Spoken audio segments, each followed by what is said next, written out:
నమస్కారం. ది స్వధర్మ పాడ్కాస్ట్కి స్వాగతం. నేను మీ host doctor MV Sai Kumar, founder of Swadharma Rakshana foundation, based in Hyderabad, Telangana. మిత్రులారా, మీరు కోరుకునే శాశ్వత శాంతి మీ అంతరంగంలోనే ఉంది. బయట ప్రపంచ పలజడులు, గందరగోళం మిమ్మల్ని తాకకుండా ప్రశాంతంగా మీ కర్తవ్యాన్ని నిర్వహించే శక్తి మీకు కావాలంటే ఈరోజు ఎపిసోడ్ వినాలి. మనం భగవద్గీతలోని 12వ అధ్యాయం భక్తి యోగం యొక్క అత్యున్నత శిఖరానికి చేరుకున్నాం.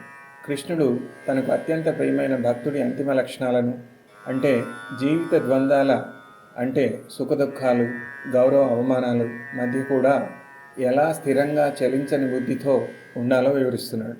ఈ చివరి 4 శ్లోకాలు 17 నుండి 20 వరకు కేవలం ఉపదేశాలు కాదు, అవి ముక్తి వైపు నడిపించే ఒక మంత్రం లాంటివి. ఈ లక్షణాలు పాటించిన వ్యక్తికి భగవానుడు ఏ శుభాన్ని ప్రసాదిస్తాడో కూడా తెలుసుకుందాం. మీ మనసుని శాంతి వైపు మరల్చడానికి మరియు మీ స్వధర్మాన్ని నిర్భయంగా ప్రేమతో పాటించడానికి ఈ దివ్య జ్ఞానాన్ని స్వీకరించండి. రండి, ఈ అమృత మార్గంలో నడుద్దాం. ముందుగా మనల్ని బంధించే 4 భావోద్వేగాల నుండి ఎలా విముక్తి పొందాలో 17వ శ్లోకంలో చూద్దాం. యో న హృష్యతి న ద్వేష్టి న శోచతి న కాంక్షతి శుభాశుభ పరిత్యాగి భక్తిమాన్యః సమే ప్రియః. యో న హృష్యతి న ద్వేష్టి న శోచతి న కాంక్షతి శుభాశుభ పరిత్యాగి భక్తిమాన్యః సమే ప్రియః. భక్తుడు ఈ 4 బంధనాలను వదిలేయాలి. నహృష్యతి, అతిగా సంతోషపడటం అంటే పొంగిపోవటం వదిలేయాలి. విజయం అనేది శాశ్వతంగా ఉండకపోవచ్చు. నద్వేష్టి, ద్వేషాన్ని వదిలేయాలి. అపజయాన్ని, కష్టాలని కూడా ద్వేషించకుండా అంగీకరించగలగాలి. నశోచతి, గతం గురించి బాధపడుతూ జరిగిపోయిన దాని గురించి చింతించడం వదిలేయాలి. నకాంక్షతి, అత్యాశలు, కోరికలు వదిలేయాలి. భవిష్యత్తు గురించి అతిగా ఆలోచించటం, ఆశించటం చేయకూడదు. ఆదర్శ భక్తుడు శుభాశుభ పరిత్యాగి, అంటే తాను చేసే కర్మ యొక్క ఫలితం అది మంచి అయి ఉండొచ్చు లేదా చెడు అయి ఉండొచ్చు, రెండింటి పట్ల సమభావంతో ఉంటాడు. ఈ సమత్వమే మనకి శాంతిని ఇస్తుంది. ఇప్పుడు ఈ సమత్వం మన వ్యక్తిగత బంధాలలో మరియు మాటల్లో ఎలా ఉండాలో 18 మరియు 19 శ్లోకాల్లో చూద్దాం. ముందుగా 18వ శ్లోకం, వ్యక్తుల పట్ల సమత్వం. సమశత్రౌ చ మిత్రే చ తథా మానాపమానయోః శీతోష్ణ సుఖ దుఃఖేషు సమః సంగ వివర్జితః. సమశత్రౌ చ మిత్రే చ తథా మానాపమానయోః శీతోష్ణ సుఖ దుఃఖేషు సమః సంగ వివర్జితః. సమశత్రౌ చ మిత్రే చ, శత్రువులపైన స్నేహితులపైన సమభావంతో ఉండడం. అతి మమకారం, తీవ్ర ద్వేషం లేకుండా మధ్యస్థంగా ఉండడం. మానాపమానయోః సమః, గౌరవం లభించిన అవమానం లభించిన సమానంగా స్వీకరించగలగడం. శీతోష్ణ సుఖ దుఃఖేషు సమః, చలి వేడి, సుఖం దుఃఖం వంటి ద్వంద్వాలన్నింటినీ సహజంగా అంగీకరించగలగడం.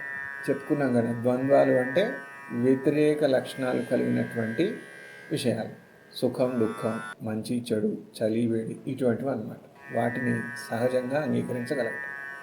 సారాంశం, కృష్ణుడు కోరుకునే భక్తుడికి అటాచ్మెంట్ ఉండదు. అప్పుడే అతను ఈ ద్వంద్వాలని తేలిగ్గా అధిగమించగలుగుతాడు. ఇప్పుడు 19వ శ్లోకం చూద్దాం.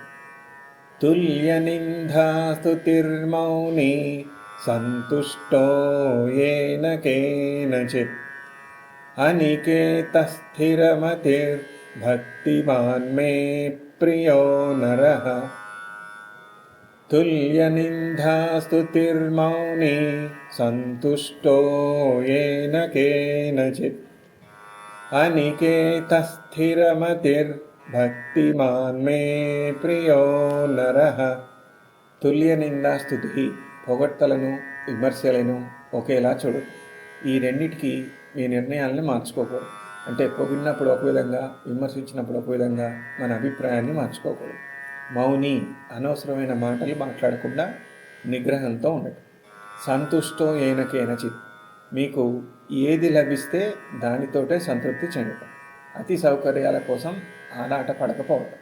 అనికేత స్థిరమతి, ఇల్లు, స్థలం, పొలం, ఆస్తి వీటన్నిటి పట్ల మమకారం లేకుండా, అంటే ఇది నా ఇల్లు, నా స్థలం, నా పొలం, నా ఆస్తి అనే మమకారం లేకుండా అనికేతస్, స్థిరమైన బుద్ధిని కలిగి ఉంటాం.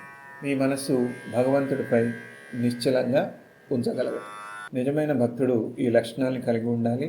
అప్పుడే పొగడ్తలకి లొంగకుండా, విమర్శలకి కుంగిపోకుండా స్థిరంగా తన స్వధర్మాన్ని నెరవేర్చగలుగుతాడు.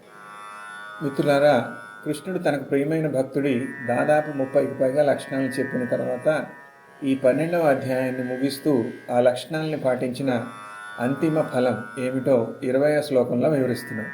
రండి 20వ శ్లోకాన్ని విందాం. ఏ తు ధర్మ్యామృతమిదై యథోక్తం పర్యుపాసతే శ్రద్ధధానా మత్పరమా భక్తాస్తేతీవ మే ప్రియాః. ఏ తు ధర్మ్యామృతమిదై యథోక్తం పర్యుపాసతే శ్రద్ధధానా మత్పరమా భక్తాస్తేతీవ మే ప్రియాః. మార్గం. కృష్ణుడు చెప్పిన ఈ లక్షణాలన్నీ ధర్మమయమైన అమృతం లాంటివి. ఈ మార్గాన్ని అనుసరిస్తే మనకి అమరత్వం, శాశ్వత ఆనందం లభిస్తుంది. సాధన. ఎవరు ఈ మార్గాన్ని యథోక్తం చెప్పబడిన విధంగా సంపూర్ణ శ్రద్ధతో, శ్రద్ధధాన అంటే సంపూర్ణ శ్రద్ధతో, మరియు భగవంతుడే అంతిమ లక్ష్యం మత్పరమ అనే భావంతో ఆచరిస్తారో ఫలితం తే అతీవ మే ప్రియాః, వారు నాకు అత్యంత ప్రియమైన వారు అవుతారు. ముఖ్య సందేశం ఏంటంటే, కృష్ణుడు మనల్ని కేవలం భక్తితో అంటే పూజలతో ఆరాధించమని కోరటం లేదు. జ్ఞానం, కర్మ, లక్షణాలు, ధర్మం వీటన్నిటినీ కలిపి నిస్వార్థ జీవితం జీవించమని కోరుతున్నాడు. ఈ మార్గాన్ని అనుసరించే వారే ఆయన హృదయానికి అత్యంత దగ్గరగా ఉంటారు. మిత్రులారా, ఈరోజు మనం కృష్ణుడు చెప్పిన భక్తి యోగం యొక్క అంతిమ రహస్యాన్ని తెలుసుకున్నాం. ఈ లక్షణాలు మనల్ని బాధ, ఆందోళన అనే బంధనాల నుండి పూర్తిగా విముక్తి చేస్తాయి. సమభావం, నిగ్రహం ఈ గుణాలని మీ స్వధర్మాన్ని నెరవేర్చడానికి ఉపయోగించండి. గౌరవ అవమానాలకు లొంగకుండా, విమర్శలకు భయపడకుండా మీ అంతరంగంలో స్థిరమైన శాంతిని నెలకొల్పడానికి ప్రయత్నం చేయండి. కృష్ణుడు చెప్పిన ఈ ధర్మమయమైన అమృత మార్గాన్ని శ్రద్ధతో అనుసరించండి. జ్ఞాపకం ఉంచుకోండి, ఈ లక్షణాలున్న భక్తుడే కృష్ణుడికి అత్యంత ప్రియమైన వాడు. ఈ మార్గంలో నడవటానికి మీరు చేసే ప్రతి అడుగు ఆయన్ని చేరుకోవడానికి మీరు చేసే సాధనే.